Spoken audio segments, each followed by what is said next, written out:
మహాగణాధిపతే నమః. శ్రీ గురుభ్యో నమః. శ్రీమాత్రే నమః. ప్రేక్షకులందరికీ కూడా విశ్వావసునామ సంవత్సర ఉగాది శుభాకాంక్షలు. ఈ విశ్వావసునామ సంవత్సరంలో ద్వాదశ రాసుల వారికి ఆదాయ వ్యయాలు ఏ విధంగా ఉన్నాయి, అలాగే వీళ్ళకి రాజ్యపూజ్యము అవమానాలు ఏ విధంగా ఉన్నాయి అనే విషయాన్ని తెలుసుకుందాం. ప్రధానంగా మనం సంవత్సరం మొత్తానికి కూడా 4 గ్రహాలని చెప్పుకోవడం అనేది జరుగుతుంది. అవే గురు, శని, రాహు, కేతువులు. ఎందుకంటే ఇవి ఒకే రాశిలో ఎక్కువగా సంచారం చేస్తూ అంటే ఎక్కువ కాలం సంచారం చేస్తూ ఉంటాయి కాబట్టి, సో వీటిని ఆధారంగా చేసుకొని ఈ ద్వాదశ రాశుల వారికి కూడా శుభాశుభ ఫలితాలు ఏ విధంగా ఉంటాయి అనే విషయాన్ని తెలుసుకుందాం. కుంభరాశి. కుంభరాశిలోకి ధనిష్ట 3-4 పాదాలు, శతభిషం 1-2-3-4 పాదాలు, అలాగే పూర్వభద్ర 1-2-3 పాదాలు మనకి కుంభరాశిలోకి వస్తాయి. కుంభరాశి వాళ్ళకి శ్రీ విశ్వావసునామ సంవత్సరంలో ఆదాయ వ్యయాలు ఎలా ఉన్నాయి అని కానీ చూసుకుంటే ఆదాయం 8, వ్యయం 14, రాజ్యపూజ్యం 7, అవమానం 5.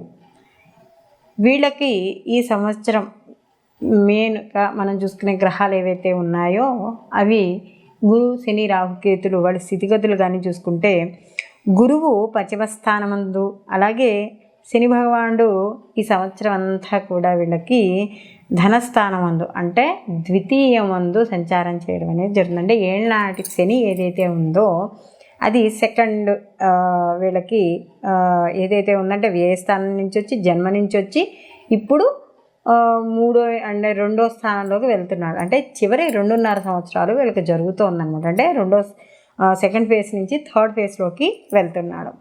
అలాగే రాహుకేతువులు కూడా జన్మ 7వ స్థానాల్లో సంచారం చేయడం అనేది జరుగుతోంది. ఈ రాశి వారికి కానీ ఈ సంవత్సరం కానీ చూసుకుంటే కొంత గత సంవత్సరంతో పోలిస్తే ఈ సంవత్సరం కొంత చిన్న చిన్న ఇబ్బందులు కూడా ఉంటాయండి.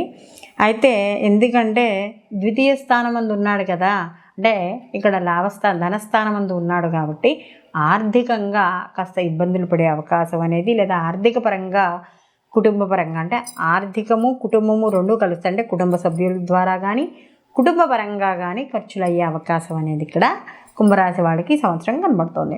అలాగే ఎవరికైతే ఉద్యోగాలను చేయాలనుకుంటున్నారో వాళ్ళకి ఉద్యోగాలు అయితే వస్తాయి. అంటే నిరుద్యోగులకి ఉద్యోగం వచ్చే అవకాశం అనేది ఎక్కువగా కనబడుతోంది.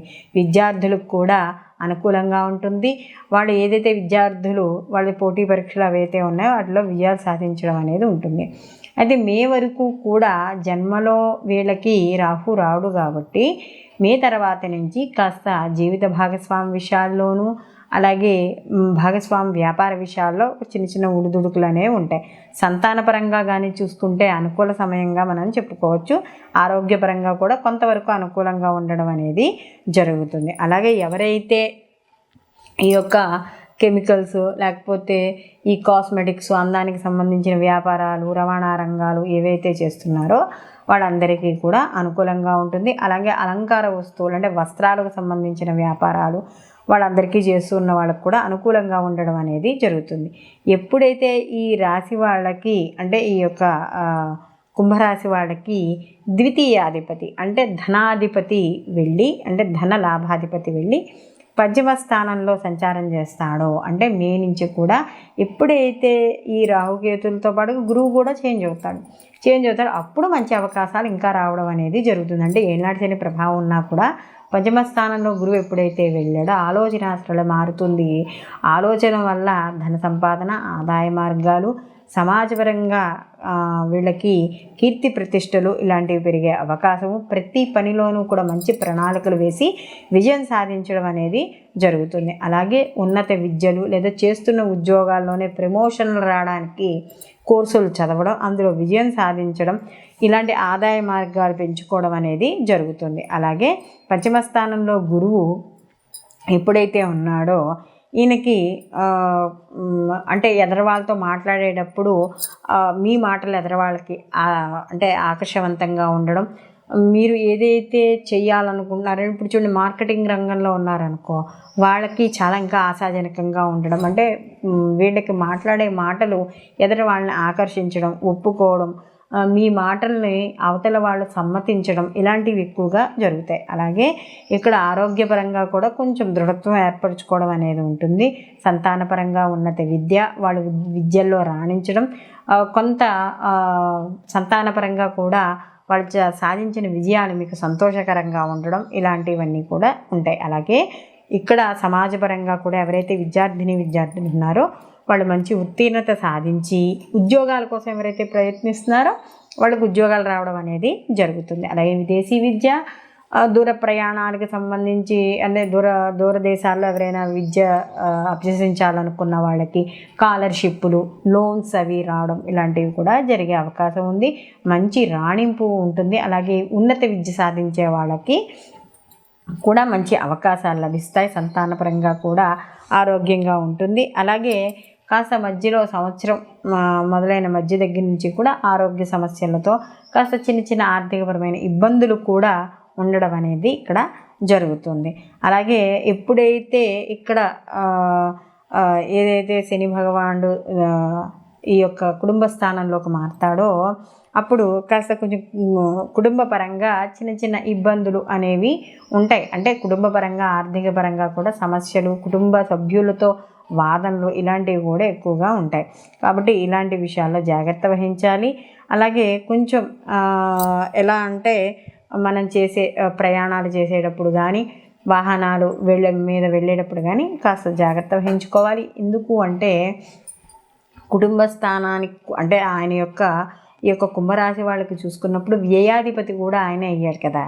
వ్యయ జన్మాధిపతి వెళ్ళి ఆయన ద్వితీయ స్థానంలో ఉన్నాడు కాబట్టి దూర ప్రయాణాలు, ఆ ప్రయాణాలు చేసేటప్పుడు జాగ్రత్త అనేది వహించాలి. అలాగే ఎవరైతే పారిశ్రామిక రంగాల్లో ఉన్న వాళ్ళకి, సినీ కళా రంగాల్లో ఉన్న వాళ్ళకి వాళ్ళందరికీ కూడా కాస్త ఆశాజనకంగానే ఉంటుంది. అలాగే ఇంపోర్ట్ ఎక్స్పోర్ట్ వ్యాపారాలు చేసే వాళ్ళందరికీ కూడా కాస్త చిన్న చిన్న మధ్యలో అవరోధాలు ఉన్నా కూడా మధ్యలో వాళ్ళు పూర్తి చేయడం అనేది జరుగుతుంది. అలాగే ఇక్కడ ముఖ్యంగా కానీ చూసుకున్నప్పుడు వీళ్ళకి జన్మరాశిలో ఈ యొక్క రాహు సంచారం, అలాగే సప్తమంలో ఈ యొక్క కేతు సంచారం వల్ల జీవిత భాగస్వామి విషయాల్లోనూ, భాగస్వామి వ్యాపారాల్లోనూ చిన్న చిన్న ఆటంకాలు, అలాగే ప్రతిదానికి వాదనలకు వెళ్ళడం, సరైన నిర్ణయాలు తీసుకోలేకపోవడం, నిర్ణయాల లోపాల వల్ల సమస్యలు ఏర్పడడం, ఒక్కోసారి అసలు ఈ బంధము అంటే అది వ్యాపార బంధమైనా, ఈ యొక్క ఏదైనా భార్యాభర్తల బంధమైనా అసలు నిలబడుతుందా అనే స్థాయి వరకు ఒక్కోసారి వాదనలు వెళ్ళడం అనేది జరుగుతుంది. కాబట్టి అనవసరమైన తొందరపాటు నిర్ణయాలు కానీ, అక్కర్లేని వాదనలు మాత్రం చేయకుండా ఉండడం అనేది మంచిది. అలాగే వ్యవహారపరంగా ఏర్పడే సమస్యలు ఏవైతే ఉన్నాయో, అంటే అడ్డులు ఏవే ఉన్నాయో ఆ అడ్డులన్నీ కూడా కొంత అనుభవం వల్ల తొలగే అవకాశాలు, లేదా ఏదైనా ఒక నిర్ణయం తీసుకునేటప్పుడు అనుభవజ్ఞుల సలహాలు తీసుకోవాలి. అలాగే ఇక్కడ ముఖ్యంగా ప్రతిదానికి కూడా అహంకారానికి పోవడము, అన్నీ నాకే తెలుసు అనే ఒక రకమైన ఆలోచనలు ఇలాంటివన్నీ కూడా పనికిరావు. దానివల్ల వైవాహిక జీవితంలో ఇబ్బంది పడే అవకాశం అనేది ఎక్కువగా కనపడుతోంది. కాబట్టి వీళ్ళు తప్పనిసరిగా దుర్గా ఆరాధన అనేది చేసుకోవాలి. దుర్గా ఆరాధనతో పాటు ఏనాడు శని ప్రభావం అనేది కూడా ఉంది కాబట్టి వీళ్ళు శివారాధన, అలాగే ప్రతి శనివారము నియమాలు పాటించడం, ముఖ్యంగా స్వామివారికి ప్రతి శనివారము కూడా వెంకటేశ్వర నువ్వులు ఉన్న నైవేద్యం పెట్టి తులసి మాల కానీ, తులసి దళాన్ని కానీ సమర్పించి పచ్చకర్పూరంతో హారతి ఇవ్వడం, ఈ హనుమాన్ చాలీస పారాయణ చేసుకోవడం, ప్రతిరోజు కూడా ఒక 40 రోజుల పాటు మండలం దీక్షగా పెట్టుకోవడం, మళ్ళీ అయిన తర్వాత మళ్ళీ మొదలుపెట్టడం. సాధ్యమైనంత వరకు ఈ శనివారం నాడు ఆంజనేయ స్వామి గుడిలో ప్రతిరోజు కూడా 40 ప్రదక్షిణాలు చేయడం, కుదరని సమయంలోనూ, ఆడవాళ్ళైతే అడ్డు వచ్చిన సమయంలోనూ వదిలేసి మిగిలిన రోజుల్లో ఈ యొక్క హనుమంతుడికి ప్రదక్షిణాలు, శివాలయం సంధ్యా సమయంలో అంటే సాయంకాలం పూట శివాలయ దర్శనము, ఇలాంటివన్నీ కూడా కాస్త వీళ్ళకి ఏవైతే సమస్యలు ఉన్నాయో వాటి నుండి ఊరట లభించడం అనేది జరుగుతుంది. ముఖ్యంగా గురువు పంచమంలో ఉన్నాడు కాబట్టి మధ్య అవకాశాలు ఇస్తున్నా కూడా ఏళ్ళనాటి శని ప్రభావము, జన్మలో రాహు, సప్తమంలో కేతు యొక్క ప్రభావాలు కూడా ఉంటాయి కాబట్టి తప్పనిసరిగా శివారాధన, దుర్గారాధన, గణపతి ఆరాధన అనేది ఉత్తమం. ఇప్పుడు మనం చెప్పుకున్న పరిహారాలు ఈ కుంభరాశి వాళ్ళు శ్రీ విశ్వావసునామ సంవత్సరంలో చేయడం వల్ల ఏవైతే ఇబ్బందులు ఉన్నాయో ఆ ఇబ్బందులు తొలగి ముందుకు వెళ్ళడం అనేది జరుగుతుంది. ఆటంకాలు తొలగడం ద్వారా మానసిక ప్రశాంతత కూడా చేకూరుతుంది. శ్రీ విశ్వావసునామ సంవత్సరానికి సంబంధించి ఆదాయ వ్యయాలు, అలాగే మనము రాజ్యపూజ్యము, అవమానాలు, వీటికి సంబంధించిన పరిహారాలు, అంటే ఏ రాశి వాళ్ళు ఎటువంటి పరిహారాలు చేసుకుంటే ఎటువంటి ఫలితాలు పొందుతారు, అంటే మంచి ఫలితాలు ఎలా పొందుతారు అనే విషయాన్ని ఇప్పటి వరకు మనం తెలుసుకున్నాం. అయితే ఎప్పుడూ మనం చెప్పుకునేదే ఈ ఉగాది ఫలితాలు అనేవి కేవలం మనకి వర్తమానం ప్రకారం, అంటే ఈ సంవత్సరానికి సంబంధించిన ఫలితాలు మాత్రమే. మనకి ప్రతి వ్యక్తికి కూడా తన పుట్టిన సమయానికి సంబంధించి ఒక జాతక చక్రం ఉంటుంది.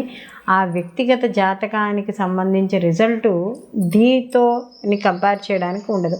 ఇది మనకి ఈ గోచార ఫలితాలే మనం పుట్టిన సమయానికి ఉన్న జాతక ఫలితాలు, అంటే వ్యక్తిగత జాతకానికి సంబంధించిన ఫలితాలు రెండు కాస్త కొంచెం వేరుగా ఉంటాయి. కాబట్టి ఈ రెండింటినీ కూడా మనం సమన్వయం చేసుకుని ఈ పుట్టిన సమయానికి ఉన్న జాతకం జరుగుతున్న మహర్దశలు కానీ అంతర్దశలు కానీ ఇవన్నీ చూసుకోవాలి.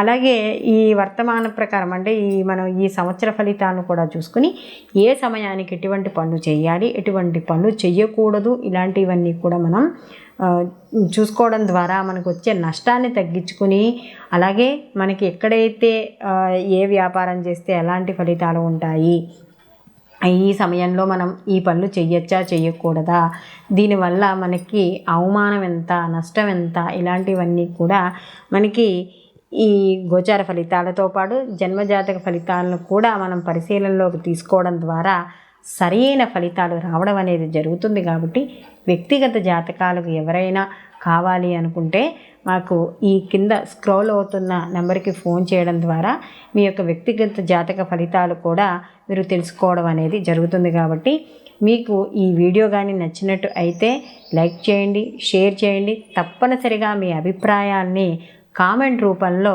తెలియజేయండి. మీకు మరిన్ని వీడియోలు మీకు కావాలని కోరుకుంటే నోటిఫికేషన్ ద్వారా బెల్ ఐకాన్ చేయడం ద్వారా మీకు మరిన్ని నోటిఫికేషన్స్ రావడం అనేది జరుగుతుంది. సర్వేజన సుఖినో భవంతు, లోకా సమస్త సుఖినో భవంతు.